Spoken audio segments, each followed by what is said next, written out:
Okay, this is a book review of The Naked Truth About Getting Book Reviews 2018.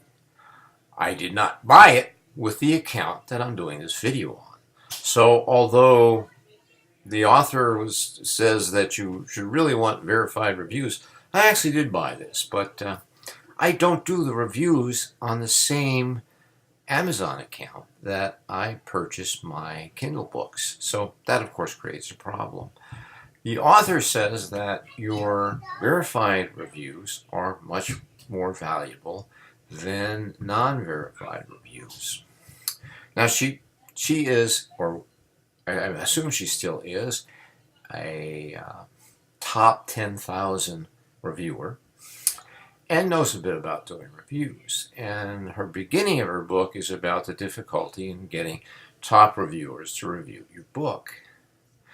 But if that was the only thing, I don't think I'd find the book as valuable as I did, because she has a lot of other things to say that are valuable, such as how to find people by going to readings, by going to bookstores, by doing a whole mess of things that just are valuable in getting your book out there.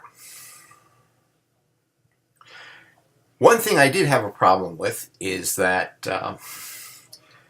she says, and she points out, that Amazon doesn't allow paid for reviews, and you really don't want them. You want people who really like your book to say nice things about it, and that's what will really get other people to read it.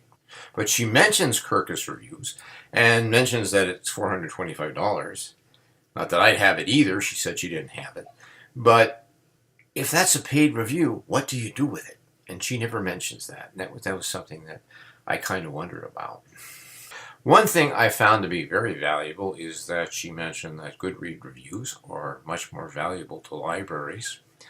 Also, that it's better to go out and meet people and actually talk to them and at readings or whatever. One great hint was to make up cards with your name and your book on it. You can hand out to people you actually meet. And not to try and waste your time approaching reviewers who don't really review books that are in your genre or the kind of thing that you like. Overall, I found the book a little short since I had to pay for it. I wish it was longer because all the advice was good. In fact, I was really impressed. I had looked at earlier versions and I didn't buy them, and I saw this one, the 2018 version, and found it interesting enough and valuable enough to buy. I've looked at a great many books on marketing and getting reviews and everything else, and so far this is the most valuable one I found. Now, I have a book, and if I was going to ask someone to review it, I would not ask this author to, because it's not her genre. Now, the author seems to value the reviews by the 10,000 or so best reviewers on Amazon, or whatever you want to call them. I was surprised at this because my book just came out and I've been getting reviews by people I don't know, and they seem to really like it. And I've been a thrill out of just having anybody review it and really liking it, which is nice. I guess the reviews that I'm getting would be considered by the author to be starter reviews, and she would value the reviews of the higher ranked reviewers more than anything else.